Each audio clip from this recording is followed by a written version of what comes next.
عظیم الشان اجلاس کے صدر باوقار مہمانان خصوصی شفیق اساتذہ اکرام اور میرے ہم مکتب ساتھیوں، السلام علیکم۔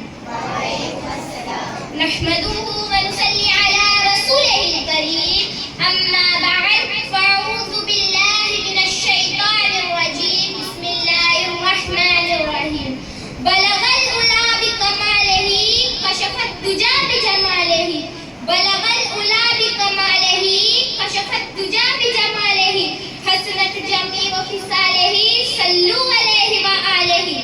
محترم حضرات، میری آج کی گفتگو کا موضوع سمت حضور محمد مصطفیٰ صلی اللہ علیہ وسلم کے اخلاق و عادات یعنی خلق عزیز ہے۔ رحمت للعالمین، سرور کائنات، فخر کائنات، جان کائنات حضور محمد مصطفیٰ صلی اللہ علیہ وسلم کے اخلاق و عادات کون نہیں جانتا؟ ہمارے نبی صلی اللہ علیہ وسلم اخلاق عظیمہ و اوصاف حمیدہ میں پوری کائنات میں اول مقام پر فائز ہے۔ جب ہمارے نبی صلی اللہ علیہ وسلم کے اخلاق و عادات سے متعلق ام المومنین حضرت عائشہ صدیقہ رضی اللہ تعالی عنہا سے پوچھا گیا کہ ہمارے نبی صلی اللہ علیہ وسلم کے اخلاق و عادات کیسے تھے؟ فرمایا قال خلقہ القرآن، یعنی ہمارے نبی صلی اللہ علیہ وسلم کے اخلاق قرآن پاک کی عملی تفسیر ہے۔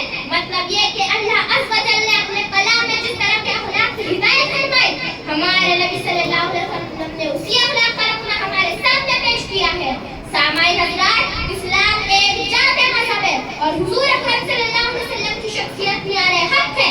حضور صلی اللہ علیہ وسلم کی نبوت کے جو دلائل قرآن مجید میں بیان کیے گئے ہیں، ان میں سب سے بڑی دلیل ہمارے نبی صلی اللہ علیہ وسلم کے اخلاق حسنہ ہے۔ اللہ رب العزت نے آپ کو انک لعلی خلق عظیم کے خطاب سے نوازا، یعنی ہمارے نبی صلی اللہ علیہ وسلم اخلاق کے بلند ترین درجے پر ہے۔ حضرت گرامی حضرت خدیجہ الکبریٰ رضی اللہ تعالی عنہ، حضرت ابوبکر صدیق رضی اللہ تعالی عنہ، حضرت علی رضی اللہ تعالی عنہ اور زید بن حارث رضی اللہ تعالی عنہ اور ان جیسی کئی عظیم المرتبہ شخصیات ہیں جنہوں نے شاہکار پیشر حضور صلی اللہ علیہ وسلم کے اخلاق و عادات دیکھ کر ہی ایمان کی روشنی پائی اور ساری دنیا کو اس سے منور کیا۔ حضرت عبداللہ بن حارث رضی اللہ تعالیٰ عنہ فرماتے ہیں آپ نے کسی بھی شخص کو جناب رسول صلی اللہ علیہ وسلم سے زیادہ خوش خلق نہیں دیکھا۔ اعلیٰ حضرت عظیم البرکت الشاہ امام احمد رضا خان فرماتے ہیں کہ چمک تجھ سے پاتے ہیں سب پانے والے، چمک تجھ سے پاتے ہیں سب پانے والے، میرا دل بھی چمکانے والے۔ سامعین اکرام، صفحات تاریخ پر نہ جانے کتنے واقعات ہمارے نبی صلی اللہ علیہ وسلم کے اخلاق و عادات پر مشتمل ہے۔ صحابہ اکرام کے ذریعے ہمیں سرور کائنات کے اوصاف حمیدہ کے کئی واقعات کا علم ہوتا ہے۔ آئیے ایک واقعہ آپ کے گوش گزار کرتی چلوں۔ عثمان بن طلحہ رضی اللہ تعالیٰ عنہ وہ شخص ہے جس کے پاس کعبۃ اللہ کی چابیاں ہوا کرتی تھی۔ ایک مرتبہ رحمت للعالمین رات کے وقت کعبہ تشریف لے گئے۔ عثمان سے چابیاں طلب کی اور کہا میں آج کی رات کعبے میں عبادت کرنا چاہتا ہوں۔ عثمان نے کہا میں تمام مکہ والوں کو چابیاں دے دوں گا مگر حضور صلی اللہ علیہ وسلم کو نہیں دوں گا۔ ہمارے نبی صلی اللہ علیہ وسلم نے عثمان سے صرف اتنا ہی کہا کہ ایک وقت ایسا ہوگا کہ تم اور میں اسی جگہ ہوں گے، چابیاں میرے پاس ہوں گی اور تم سر جھکائے میرے سامنے کھڑے رہو گے۔ فتح مکہ کے بعد وہ وقت آیا، تمام صحابہ اکرام آس و امید میں کھڑے ہیں کہ یہ عظیم سعادت ہمیں نصیب ہو اور کعبۃ اللہ کی کنجیاں ہمیں ملے اور ہماری وارثین کو مرتبہ ملے۔ مگر آپ کو جان کی حیرت ہوگی کہ ہمارے نبی صلی اللہ علیہ وسلم نے وہ کنجیاں سر جھکائے کھڑے عثمان بن طلحہ شادی کے حوالے کر دی، وہی آپ نے اسلام قبول کر لیا۔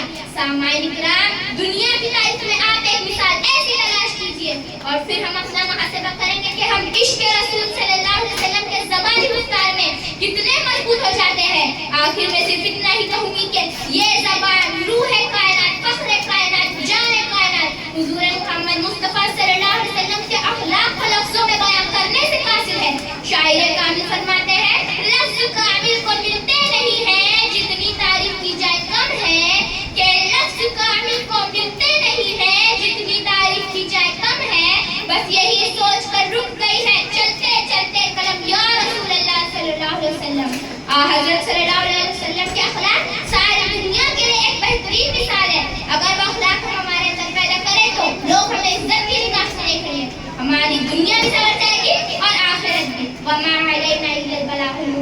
السلام علیکم